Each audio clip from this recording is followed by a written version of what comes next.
প্রথম ভালোবাসার স্মৃতি আমরা কি কখনো ভুলতে পারি না, তাই তো? তেমনি আমাদের জীবনেও ছোট থেকে এখন অবধি, মানে বড়বেলা অবধি, যতদিন অবধি আমরা আছি, অনেক ধরনের স্মৃতি কিন্তু জমে থাকে, সেগুলোও কিন্তু আমরা ভুলতে পারি না।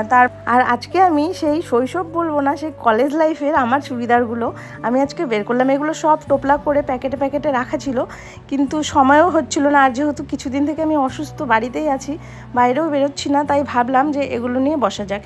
তো এই চুড়িদারগুলোর গতি আজকে আমি করে ফেলবো। একটা সময় ছিল তখন খুব চুড়িদার পরতাম, এখন তো অনেক কিছু চুড়িদারের অপশনে বেরিয়ে গেছে, কুর্তি টুর্তি অনেক কিছুই এখন পরি, কিন্তু এই চুড়িদারগুলো শর্ট হয় বলে এখন আর পরা যাচ্ছে না। আমি আগে অনেক শর্ট চুড়িদার পরতাম, কিন্তু এখন কাজের ক্ষেত্রে একটু ড্রেস আপ সেন্সটা অন্যরকম রাখতে হয়, তো সেই জন্য আর এগুলো সেভাবে পরা যাবে না জানি, কিন্তু এগুলো ফেলে দেওয়ার জিনিস নয়, সবগুলো ভালোই আছে দেখলাম, তো সব সুন্দর করে ভাঁজ করে রাখছি।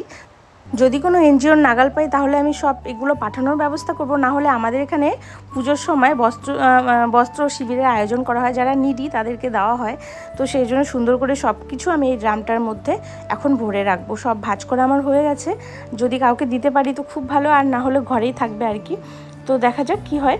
তো আমি সুন্দর করে ভাঁজ করে ড্রামটা এখন আলমারির উপর তুলে রাখবো, আর তুলতে পারছিলাম না, বর আসলে পরে আমি এটাকে তাকের উপরে তুলে রাখবো। ভিডিওটা তোমাদের ভালো লাগলে লাইক কমেন্ট করে পাশে থেকো সবাই।